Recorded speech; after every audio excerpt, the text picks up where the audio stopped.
kwenye kitanda chako unakiogopa kwa sababu ya vitisho.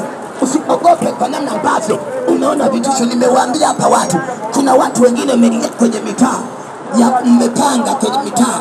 Sikiliza, kwa sababu tu, hebu niombe watu wa hapa msimame kwa huku. Habari ya Shamu, Bwana alifanya njia, wakapita wakavuka ng'ambo. Sikiliza, kama Yona aliyekuwa amekata tamaa akasema bora mnitupe baharini.